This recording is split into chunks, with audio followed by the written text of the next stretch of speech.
Hey guys, welcome to episode 21 of Beyond the Weight Room podcast. This is one of your hosts, Bret Kelly, and we have Mr. Ryan Hurston here with us again, as always. Today, we are just going to do a little Sunday sit down, as Ryan just called it. Just going through some questions we have back and forth. Neither of us have prepared any answers for this or anything, or even know what the questions are. So we're just going to see where this goes and get we have a couple cool guests lined up for the next couple weeks. But this week we do not have one, as this is last minute. So we're just gonna see where the old brains take us. Roll with it. I'll let you kick it off here, Ryan. All right, we'll kind of keep it within the realm of the niche of this podcast. First question is: when you got into strength and conditioning, what did you see as your end goal? Like, where were you trying to reach? I would say probably a head strength and conditioning job at a university, because that was not necessarily I don't know. I feel like I didn't look at strength and conditioning in such a big spectrum as it actually is. And it was like, you're either working with a pro team or a college, and that's it. I never thought of, skiing and snowboarding even needing strength coaches, or the private sector, or any of that shit.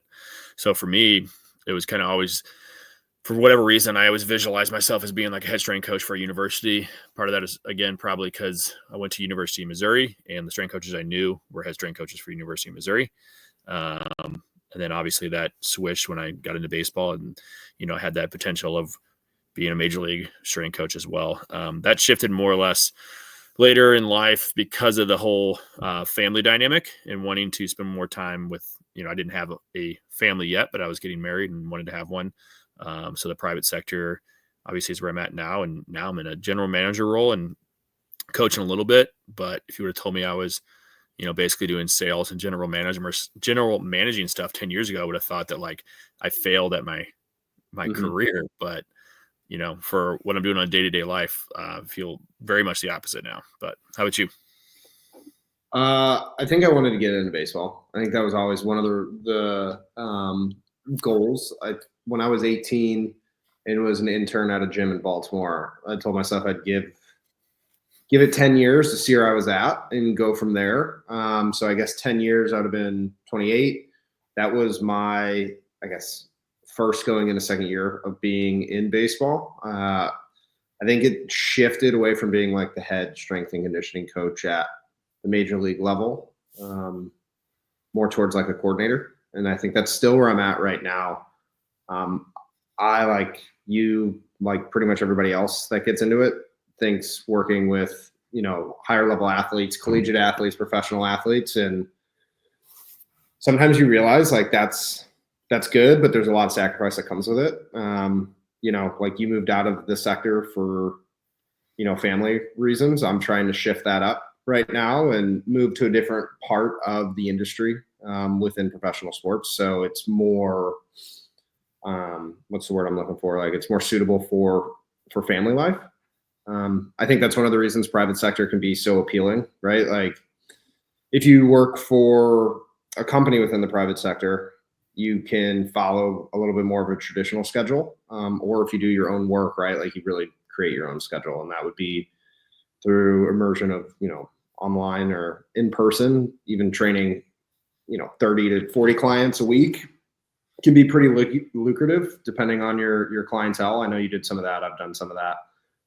You're just working around the hours of the people you're working with, but Yeah, it becomes like, do you want to, be your own boss and kind of not necessarily have a cap to that salary, right? Or, if you're in pro college setting, or even kind of what I'm at, like, I do have a salary, right? So I have a flat salary. So that's good and bad. Like there's X amount that I'm going to make. And if I have a shitty year for whatever reason, like I'm still making that amount, maybe I'll get fired, but I don't have to, I don't know. There's the security in it. Like knowing that your job is reasonably safe. That kind of, I think that can change just depending on what part of the field you're in. And for me, since everything shifted into family, my overall mindset, like I still love coaching, and if I could do that on a daily basis, that'd be great. But that takes away time from my family. Like my number one goal and thing I love doing is being with my family. So for me, it's finding ways that I can build more financial freedom and not necessarily have to. My job now is great as far as hours go, but even any job obviously takes a demand from you. So if there's anything I can do to try to build that long-term financial freedom, that's kind of the stuff I'm doing with Clean Eats. And I've started to dabble more into real estate. Haven't like pulled the plug on any big deals by any means or anything like that. But just some little workings that will hopefully be popping up here this year that I can share with you guys later on. But yeah, so that's kind of where I'm at. All right, your turn. Oh, Let's geez. keep it rolling. Well, I'm drinking a little Sazerac, little baby Saz right now, a little rye. Yeah, we found this guy tonight for like $30. So cheers. All right, let's start going off the deep end. What's one conspiracy theory or concept about the universe that you don't think, what did I write here? That you don't think is right? Well, I don't know. You know what? I'm gonna change that. Just tell me a conspiracy theory or concept theory about the universe that we wanna talk about here. like the universe is and aliens are real, or can it be anything? JFK getting shot, or you know, You know the one, I know you know which one I'm going to bring up, but one that is relatively new to me that I think is fascinating is the Wilt Chamberlain 100-point game. I mean, why is there footage of games before and not that game? And why was it played in a different gym? I don't know. It's fishy. Did he actually score 100 points? I mean, he was probably like 2 feet taller than everybody else, so there's a good chance, but doesn't seem to be a whole lot of evidence pointing to him actually doing that. It's all hearsay. This was discussed in your bachelor party, and I have never heard of that being a conspiracy Yeah, theory right. until that weekend. So I don't really know what the timelines are on as far as like were games being filmed then regularly? Yes. Yeah, like games were filmed at that time. And then what level was that? Was that NBA then? Yes. Like was that game actually at the NBA level? Yes, it was at the highest level, I believe. I don't know if it was the National Basketball Association, but whatever it would have been at that time. So that was at the highest level where It was played in like some weird high school gym. Do we know if all games were televised, or if it was just no, I'm not that deep into that one. It's a conspiracy theory, so I'm trying to dive into it, man. I'm all about it. If I can make it be real or not real. I still need to. Like I said, I just heard that one 2 months ago. Yeah, that's not a traditional one that I hear a whole lot. So now he also wasn't he the one that said that he slept with like 20,000 women? Mm-hmm. Yeah, he had a lot of partners. What's the math on that? Probably multiple a day. Had to be, right? Yeah, that just sounds like he's lying now at that point. Yeah, that puts into question everything. Yeah, I think that's a good one. That or pigeons are all spying devices, and baby pigeons aren't real either. Yeah, you sent me that one. I just sent you some images of baby pigeons, so I think I debunked that one for you. We don't know. They're naked little birds. They could just be other birds disguised as pigeons. I don't buy that one. I'm trying to think of more universe stuff. I mean, I think it's not really a conspiracy, I guess. It's a theory nowadays. And I feel like it's starting to become more widely accepted theory by a lot of people when I listen to podcasts, obviously, about the multi-universe theory. Like there's infinite number of universes, which would mean that there's infinite number of everything happening, like this exact thing happening, but one little thing different in this world, which means everything that ever could have happened has happened or will happen. And then we're just somewhere on that wavelength of the infinite universe. I know who was I listening to recently? They were talking about how time is becoming more of a question, if that's actually even a thing. Like time is just like a theory. Where were they talking about? Oh, that was with the black holes. God, I can't remember the guy's name now. I'm trying to think of it. I'm botching it. But they were bringing up how Stephen Hawking had brought up a theory where like data was basically disappearing into wormholes. And if you look at the math of all the universe, like there's never a point where like data, like something disappears. Like if we blow up and explode, like a nuclear bomb drops right here, all like the particles of us are still like in the universe. They're still the molecules and the pieces of things theoretically could come back together. Obviously that wouldn't happen, but things don't just disappear except for inside of a universe. So then their question is, well, things can't disappear. That breaks the laws of physics. So where are they going? And the only other logical aspect, if they're not going somewhere within this universe, is either another universe or another time, which could potentially be just another universe of that aspect. So we just have a wormhole that we're throwing our Their garbage through.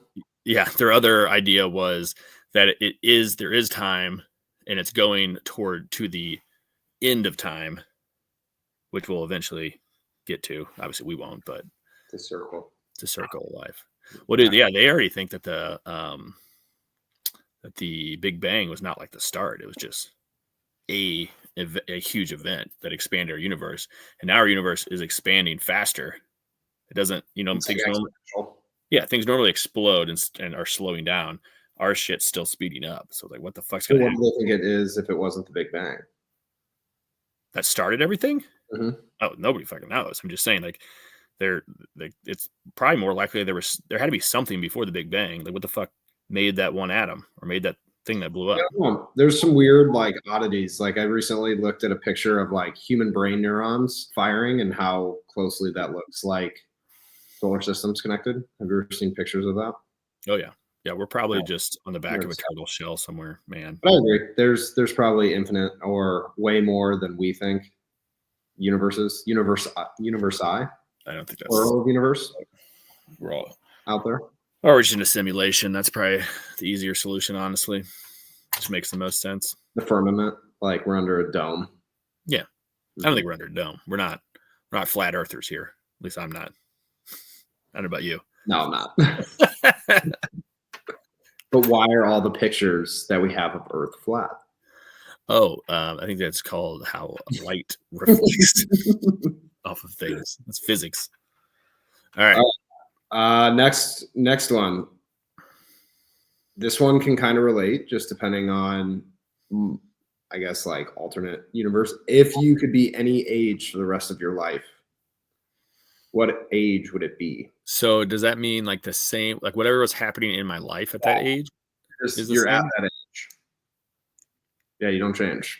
I know, but like if I say, like, what I'm thinking of is, I feel like peak athleticism, we can say as a strength coach is, I don't know what, 26-ish. Like that's when a lot of guys like make it and start doing really well, right?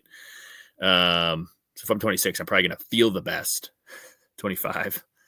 But like if my kids aren't part of that life, that's why I'm asking. Is my life still happening? Through that far. It's not like, let's put it this way. It's not like anything in your timeline changes. You don't age. All right, then yeah, I guess whatever, like my peak when I felt the best, probably like 25, 26. I was not completely an idiot anymore. At 25 or 26? I think I was. Yeah. More, I feel like I was. I mean, I don't think I was like that much more immature than I am now.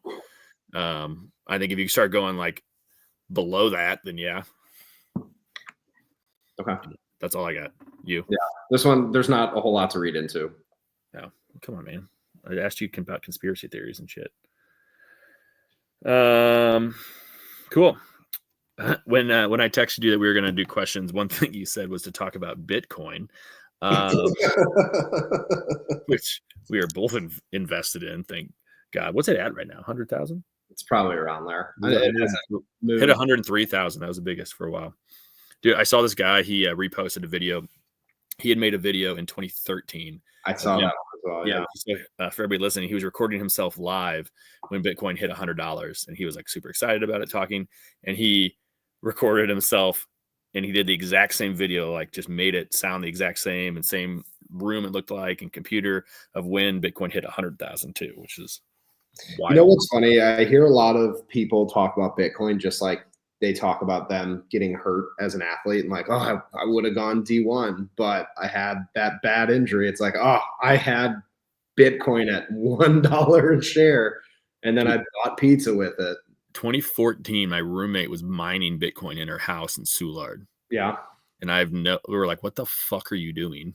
Yeah, the whole So, mining thing is bizarre. I still don't think I so, fully understand how it works. so all it is every time a transaction happens on the blockchain, um, basically one computer has a blockchain. The blockchain is every transaction that's ever happened ever in Bitcoin history, right? And you have another computer that's receiving it, and then you have to have a third computer that transaction goes to, and all three computers have to be like show to each other their blockchain Mhm. receipt, like this is the exact same, this is the exact same, this is the exact same. So you have three computers outside of each other that all have a separate receipt, have to show that is the exact same thing, and it's the blockchain of every transaction forever, which is why it's very hard to hack through that / impossible. Maybe not with quantum computers, but anyways, now we're getting down different pathways. But they all have to agree with each other that that's actually accurate, and then that transaction goes through. So that takes more and more computer power, which just takes more and more energy as we get going.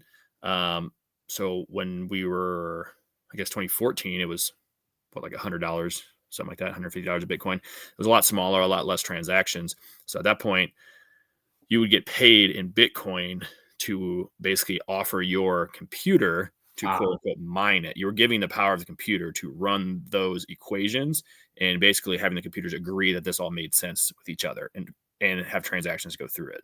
And because of that, you got paid out in quote Bitcoin. That was mining it because Bitcoin was only released a certain amount a day for, I think, up until like 2040. There's going to be 40 million Bitcoin or whatever it is. Those numbers aren't completely accurate in my head, but there's a set amount. So it's slowly being released less and less every day up until 2040.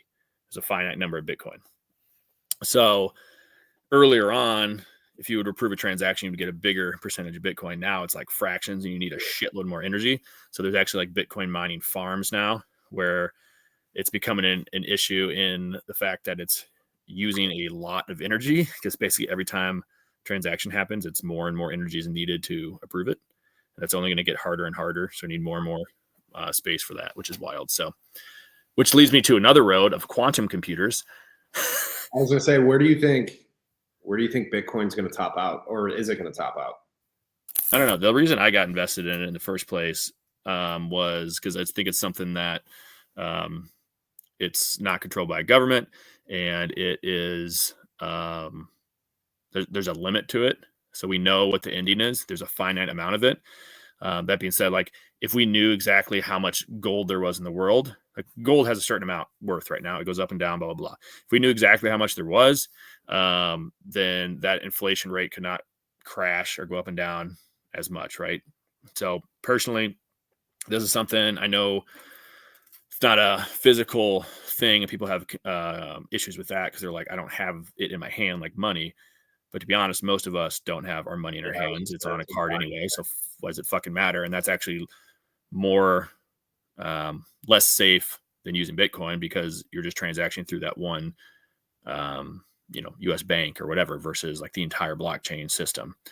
Also, there's no third party that can then just like take that shit from you.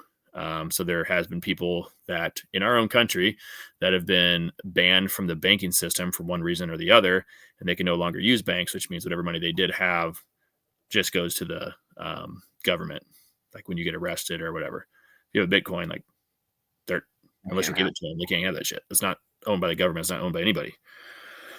So I think long term, that makes more sense as far as a global currency, and there's going to be less fluctuation long term. Right now, I think it's just trying to figure out what the fuck it is, but I think it's only going to go up from here. So just like real estate and a lot of other things, there's a specific amount of it. So I think putting your money in something like land makes sense because there's a specific amount of it. So that price is only going to go up long term. Yeah, I guess I didn't know that it was actually going to be done being released in 2040. That I didn't know. I think it was 2040, if I'm But accurate. if they just decide like, 2045, we're gonna Well, do there's nobody that decides it. Nobody knows who even started it, man. There's all conspiracy theories on who started it, but nobody has Nobody no comes out idea. in 2040s like, it was me. And Well, he's no, like, it was yeah, this is all fake. Go fuck yourself. Um, the 2040 thing was just because it was like, hey, we're going to release this mini Bitcoin, right? And we're going to release X amount of Bitcoin every year. And there was just a math problem of like it getting smaller and smaller and smaller. And eventually that becomes nothing. And that's when that year was. So, well, I didn't even ask you my question, by the way. I said, if you could invest in one thing right now, business idea, I did say Bitcoin or something wild, what would it be and why? So maybe not Bitcoin, since we just talked about that. I mean, AI, right? Something that's working on processing chips, GPUs. I think that's where there's going to be a lot of money. I mean, the market cap for Nvidia is already at 3 trillion or 2.5 trillion. Yeah, it's wild. It's going to be weird to see like what rides the coattails of that. Like typically the one in front, and they're not necessarily like the front one. They're the biggest right now, but I don't know. They always get the arrows. So like, who's going to follow their coattails, and is somebody going to surpass them at some point? Nvidia. Mm-hmm. Well, I know.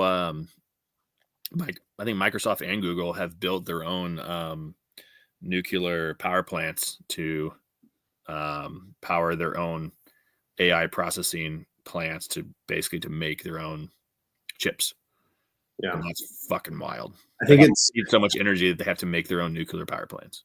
It's weird, right? Like you don't want to be so. I think from a responsibility standpoint, in like family planning and long-term financial planning, I don't think it makes sense to go all in on one thing. And like the difficult question is, how much do you weigh each sector, right? Like how much do you put in healthcare versus tech versus long-term index versus, I think the way that people approach that can be very different, because there are definitely people out there that are like all in on Bitcoin. Yeah. Personal preference is how you want to handle that. Yeah, I'm more split up in everything. I have like a certain amount that gets taken out every month into my mutual fund, and that's just like a percentage of my paycheck that just continues for, hopefully ever. Yeah, use cost basis. Yeah, makes it easy. The Bitcoin stuff was always like, oh, I have some extra money. This is fun. Let's add into that. And then I've kind of just continuously like added in when I had extra money. It was never like, hey, I'm going to invest in Bitcoin. Mm-hmm. Yeah, you're doing a recurring. Like, yeah, you're not just like picking a time, because you can never. I mean, even with that, like you can't really time it. No, I don't time that at all. Like whenever I have extra money in that, and same thing with my mutual fund, it's just like I just put it in there. Mm-hmm. I don't look at the price. Put it in there, and it's like a long-term investment. Same reason I invested in Boeing, which is a dumpster fire right now. Yeah, sure. As you know. Yeah, I sold all that. I still have it because I'm down like $2,000. I'm like, well, government basically owns Boeing, and this is probably never going anywhere. So, well, if you need a realized loss to tax harvest, you could always do that. I did that with Block. Thanks, Pickles. Yeah, dude. Lost some money in Block, but it's back up to like 100 right now. So I put a bunch of money in Block, lost like, I don't know, $5,000, $7,000. I don't know what the fuck it was, something like that, and sold all that. So, tax harvest, like you said, reduced the amount of income I had, and then I just bought it back within, I think it's 30 days, a month, and then from that buyback, it's gone up like 40%. So it's still not back where I bought it originally, but we thought we were going to be rich. Fucking JC. All right, your turn. I mean, you kind of alluded to it, but we can save it for later. Is what's one thing you're like going into 2025 with like a new idea, a new exploration? Yeah, I'd mentioned the real estate side of things. Are you gonna wholesale? No, I don't think I know enough / want to call that many people. I don't know. I have some buddies that got into it wholesaling, and now they're working for Faster House here in St. Louis, and do the Burr method, which is like, I'm going to botcher the shit out of this, by the way, but basically they buy distressed property. They get private money lenders, whatever, and then they'll, flip the inside of it. They'll go get it refinanced for a certain amount. They can take 80% of that money out to pay back their investor, and then they just start renting it out. So now they have a property that they bought for, potentially 50 or 75% of the actual worth it is now, and they just have a standard loan on it that's getting paid off by the rent, and they have a nicer property. So they're building up equity that way without having to put $50,000 into this and then wait and save up $50,000 and buy another property. They can buy properties faster. So anyways, I've learned about that. I knew about that. there's a lot of other methods to do as well. I have a lot of friends that do like contract work that flip houses or flip to rent or whatever. There's so many ways to do it. So right now I'm kind of in the method of like, I'm just going to meetings and meeting people and getting to know people and trying to just learn from it. Like actually exploring deals. Right now I'm just literally using Zillow, which is not the best thing, but just to like figure out, hey, would this be a good deal if I had the opportunity right now or not? We're looking to potentially, move on from our current company at Clean Eats. And, when that happens, I potentially would have a decent amount of money to move into something else, which for me was always wanting to be real estate. So that's kind of why I'm diving in deep into that. So my goal for 2025 would, at least be getting my first property. That might be something as simple as moving out of this house and renting this house at now, because we have a low interest rate. So that makes the most sense. We are kind of half-assed looking at houses. If we find a good one, Brittany's still staying home with the baby right now, but she's going to start looking for a job in the next 6 months. So a little easier when she has another income coming in to go move to a nicer house at this point. So Going back to that, you said you would buy them from distressed, right? So that's like the hardest part, is finding people who are going to sell them that are distressed enough. I would assume that's one of the hardest parts, is like, yeah. So my one buddy, he literally has, I would have to ask him. Last time I saw, he had bought this. He just started. So he worked as a wholesaler, worked for a company that did this, and then started doing it himself. So he's been in the industry for years, but he saw this as an opportunity, wanted to learn, blah, blah, blah. I talked to him about being a investor with him as well. And, I would make 10% of my return, which is great. Nothing crazy by any means. Right. But still a good return. And I still want to do that with him as well. And I think that's more or less just to learn from him, honestly. But he has done that with 14 doors this year. So 14 properties, are not necessarily 14 properties, because you can get like duplexes or 2 doors or whatever, quadplexes, but he's 14 rentals now. He had 0 last year, which is fucking crazy. yeah, and I assume you just do project management for that. He hasn't started that yet, but I was talking with him because I was like, I had a decent amount to be like, all right, I can at least invest some money into part of your next flip or whatever. And he was like, all right, I'll definitely let you know. He's like, I'm taking a pause for a little bit. I want to stabilize things. So I'm assuming part of that is probably figuring out, from talking with him and other people, most people say like, once you get to like 10 properties, you pretty much have to have a management do that. So I think, if I had 1 or 2 or even 3, I would have no issue with myself just managing it. And then once you get past that, then you're having to give like usually 8 to 10% to a property management company. So as long as that's built into your rent and that makes sense, whatever. So if the deal's there, the deal's there. But that's kind of what I'm envisioning in the future. But, as you know, that shit changes quickly. So yeah, I think that's an interesting one. but you, what about me? 2025. Yeah, I mean, it's going to be weird. So I'm going to be living at home, our home in Arizona, for the first time year round, right? So I think like looking forward, you're living with your mom. Yeah, no, I think looking forward to that and like seeing what's going to take place now that I'll be working full time in Arizona instead of having to leave for 6 months.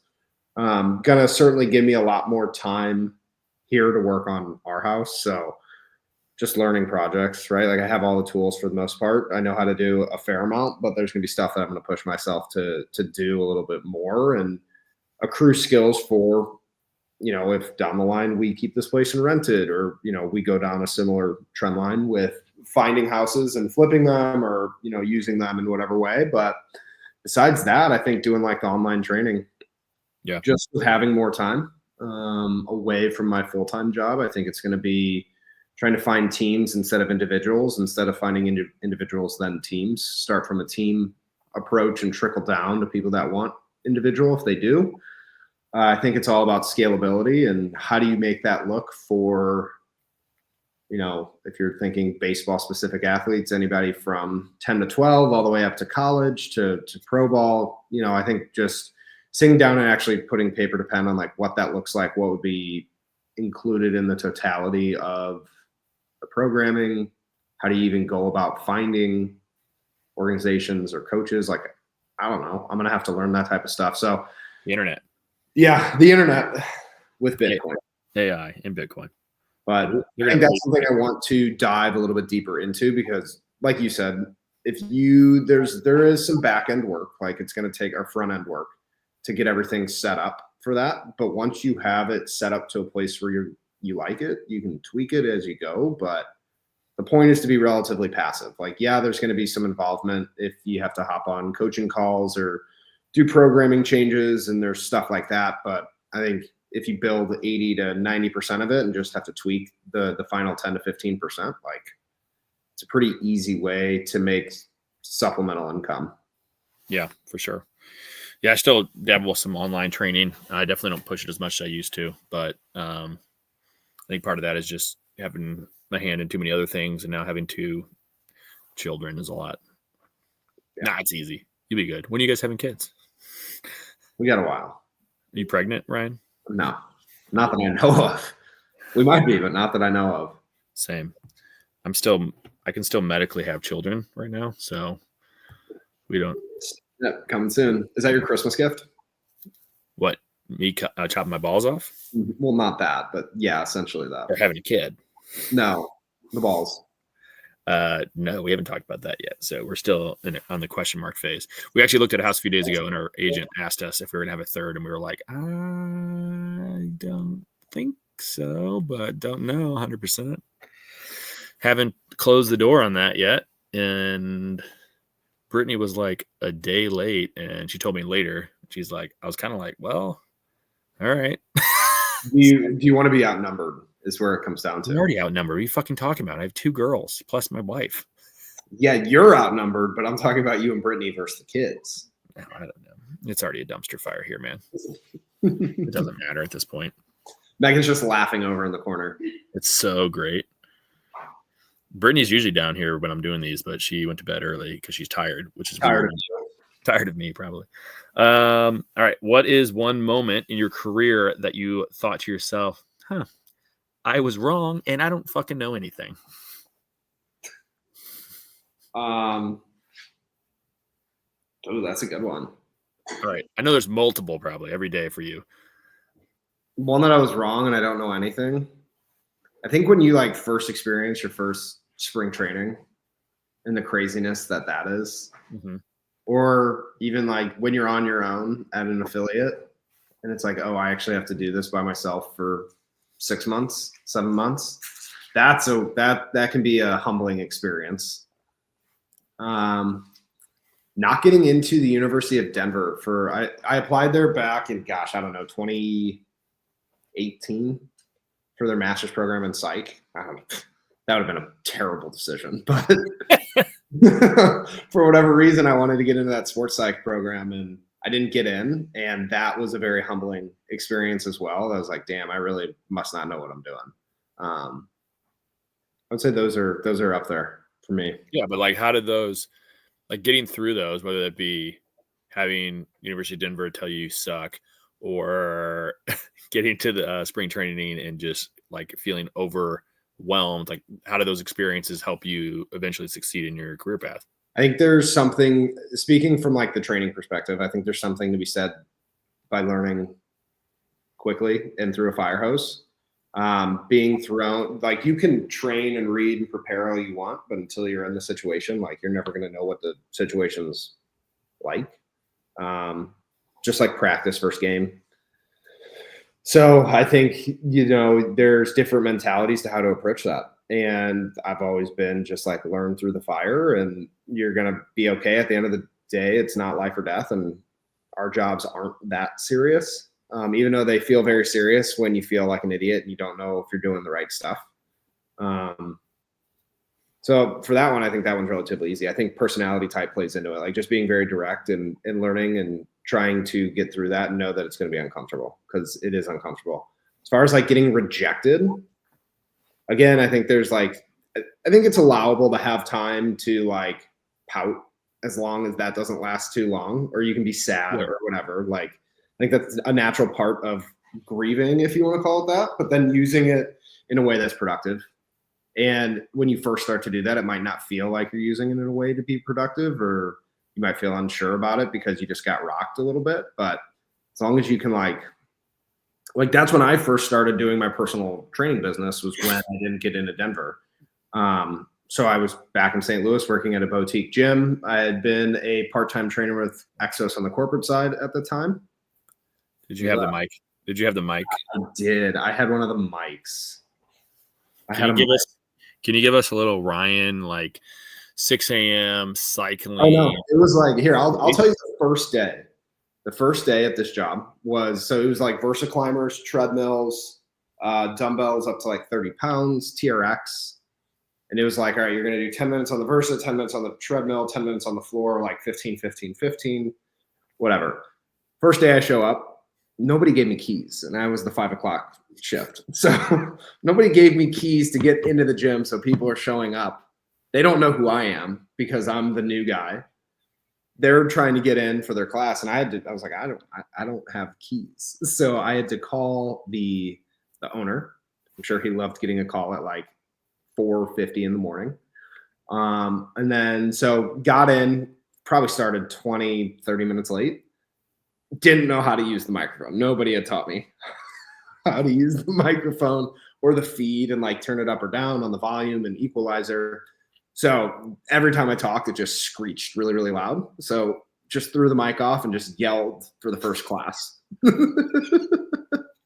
That sounds like a management problem, though, not a you problem. But like there were like timers, like just learning how to do everything on time, like shift people around to different areas because there's no breaking. You know, there's like a 30-second transition period. That was something that was so hard at first, just to try to like keep track of everything. It's such a different style, like those Orange Theory, various boot camps. Like being a coach at that does take a lot of like planning and comfortability and chaos. Yeah. Takes a lot of energy too, man. Like you're tired after those. Yeah, that was my, so I did that. And getting back to the initial point, like that's when I started my personal training business off the rejection of Denver. But God, that would have been a terrible decision. Going to live in a super expensive city, not working, going to a super expensive college. Were you just moving there for the drugs? Yeah, for mushrooms. No, because I like to ski so much. Yeah, good. You'd be 2 hours away from skiing. I don't know what. Yeah, I don't know why that was a decision that I wanted to make, but Denver's a very overrated city, in my opinion. I'm sorry. Too crowded, too expensive, too far from the mountains. Stupid. I don't know. It depends on where you're from and where you're used to. Like you being used to Utah probably clouds your vision of that, as if you would have just lived in, you would have lived in St. Louis your whole life and then moved to Denver instead of Park City. You would probably have a different view of that, but I can see why people, it is crazy. So it is so crowded. Yeah. I mean, you can't even live in the downtown area. You have to live 30 minutes away. Yeah, no thanks. Like it was probably a lot better 20 years ago, or like when I got out of college. Maybe it's just like the Front Range. Yeah. But I was gonna ask, do you have a Ryan like Orange Theory voice, like microphone guy voice? No, it's the same voice. I'll do one for the next podcast. We'll start off by everybody through. Okay, thanks. That'd be stupendous. The name of that gym, I don't know if you knew it. Probably not. There's no way. Fitness Formula. No. I was in Central West End off of what was off? Megs, what was that off? What street did you live? Grand. It was off Grand. No clue. Yeah. All right, that's all I have today. All right. Well, good talk. Aliens, Bitcoin, pigeons. I don't think we talked aliens. Do you want to talk aliens? I mean, they exist in the universe. Lizard people. Yeah, I just don't think that they're either smart enough to get to us yet. I mean, the universe is infinite. We don't even know what infinite is. But what if they came from our ocean? Isn't that the new thing?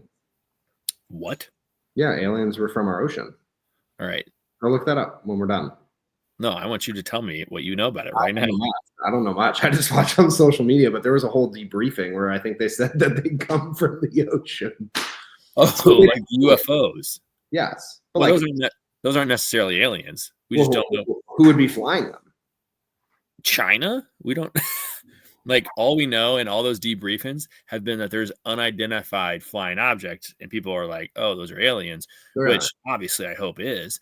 But also another terrifying thing is if are there things flying that we don't know, and we're like, "Ooh, there might be aliens." It's kind of scarier if it's like a fucking Russian with like Not gonna advanced trust them. technology. Yeah. Like that's scarier to me. There's some Also, weird. the fact again, I was listening to somebody that was talking about aliens in the sense of he's like, it might be, why aren't we seeing more aliens everywhere? If there's this infinite universe, then you would assume that there's life in a lot of different places, which I think that there is, and you would assume that they would all start advancing more and more and more. And there's a life that started, way before our life started, so that they could advance and potentially get to a point where their technology could bring them to us, right? And you assume that there'd be a lot of those if there's infinite universe, but there's not. So That that we leads know us of. that we know of. So that leads us to thinking that there's a point where your technology, you basically kill yourself, like as a civilization. I could see that. So it's almost if we see aliens, that's almost like a sign of relief of like, hey, there is a way for us to fucking not kill ourselves and expand to, Mars or other universes. Maybe it happens through AI. Maybe AI is the downfall of everything. I don't think it's down for everything. I think that's our next transition in evolution. How did they cut the stones for all these massive Dude, megaliths? you want to go down this pathway? Holy shit. Dude, there's some stones. Aliens or giants. Yeah. I know fucking Hitler believed in giants. You know that shit? Mm-mm. They were I don't typically follow Hitler. I didn't know this either. Apparently the fucking Nazis, like during World War II, were like down in Africa and like looking for giants for whatever reason. Because there were stories about that. No, there's well, obviously you have the Great Pyramids and stuff, and how massive those stones are. And we were always taught when I was a kid, like they were just, a bunch of slaves pushing them on a tree, rolling them across trees. But it's like, dude, like those trees would just disintegrate with that much weight. There's a couple other places too. There's a place in Turkey where I think there's a 1,200 ton block. What's it called? There's three of them on top of each other. Yeah, we can't move that today. I don't know. I think one of them might be vibrational frequency, like moving things with sound. Have you ever heard that one? Where like if you play at a certain frequency, it can help like things hover. No. There's just like a guy out there with like a big. Yeah, I think that's a lot of it. Is there's more advanced technology than we thought of, and I think a lot of the technology is not what we think of technology in the sense of like computers control. I mean, maybe. Fuck, I don't know. I mean, it's wild that all the pyramids are on the same exact longitude across, like even the Mayan pyramids. Stations. Huh?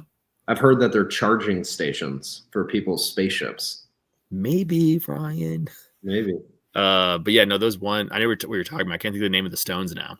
There's 3 of them in Turkey. I know exactly what you're talking about. Anyways, yeah, they are. I think we had made and moved the biggest stone that we could. It was like 100 miles through LA, and it was like 1/15 the size of one of these stones, and it cost like $1 billion to move. 2.7 million pounds. So basically, there's like the stone that they moved in LA cost almost $1 billion to move, and it was a 1/15 of the size of that. So it's like there's basically no feasible way that we could move that now. And that's the most, like, when I heard that, like thought about that, that's the most jarring thing to me. It's like they did something back then, they moved a piece of equipment back then that like we couldn't do now. Like you think of people back then, because that was like 10,000 years ago. I'm pretty sure that because that predated the that specific site predated the pyramids by like 5,000 years.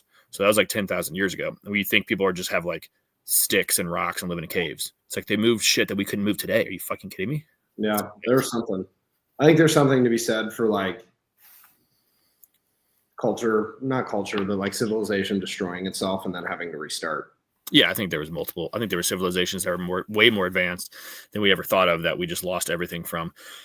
A lot of that was probably from the burning of the the hell is it called? The Library of Alexandria. Yeah. Like there was a shitload of. Do you know what year? What year was that? What year was the burning of Alexandria? No, I have no fucking clue. Come on, take a guess. I have absolutely no idea. Yes. Like, I don't even know if it was BC or AD. Oh, it was destroyed a bunch of different times. 48 BC, 391 AD or CE, and 640. What was the first one? 48 BC. I almost just said 2. I don't know if that's right. 48 BC, maybe. But again, do we even know? And the crazy part is that's 2,000 years ago. Mm-hmm. Megan has a really hard time with like the BC versus AD. Like how we go into BC, it's like negative time. I've been trying to explain that to her recently. Oh God, just that's 0. God, when Jesus was born, 0. Wait, is 0 when he was born or when he died? I don't know. It's all you're explaining this to people. I thought he was born 0, died 32, 34 AD. I know. I didn't know if the BC in AD was 0 was at his birth or death. Yes. Like, I guess according to like the Gregorian calendar of time. Yeah. I don't know. I remember here is dinosaurs, 265 million.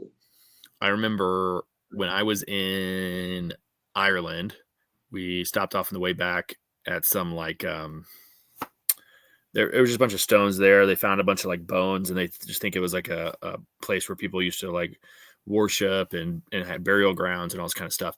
And there was just these like huge fucking stones like stacked on top of each other. Like it was, I don't even remember the name of it. I've never heard of this. It was nothing like, it wasn't even on our radar. It just, we stopped there because there was bathrooms like this on a bus. And I was like reading the plaques of this place and like looking at the dates. And I'm like, this thing is fucking 2,000 years older than the pyramids. And like in my mind, the pyramids are like so ridiculously old. Yeah. And I'm like, what the fuck? Like the fact that there's things like that. And then now that we're learning that there's civilizations that were 5,000 years older than the pyramids that, again, can do things that we can't do today is just like breaking my brain. Yeah, but they didn't have Bitcoin. They might have, Ryan. Maybe they're the ones that made it. Who founded it. Fuck. All right. Nobody's going to listen to this episode. All right. I'll probably listen back. When I'm doing research on the Wilt Chamberlain theory. Yeah. What was aliens in the ocean? That's what you wanted me to look up. Got it. Yeah, aliens in the ocean. All right, Megan. Thanks for listening to us. Yeah, she listened live. We had a live viewer. Is she still there or did she quit? She's in the other room. She quit. She quit. My wife didn't even show up. So I have a cat that's right there. He's sleeping. 2 live viewers. 2 live viewers. All right, I'm going to pour myself another glass of bourbon. We'll get on this week. All right, see you guys. See ya.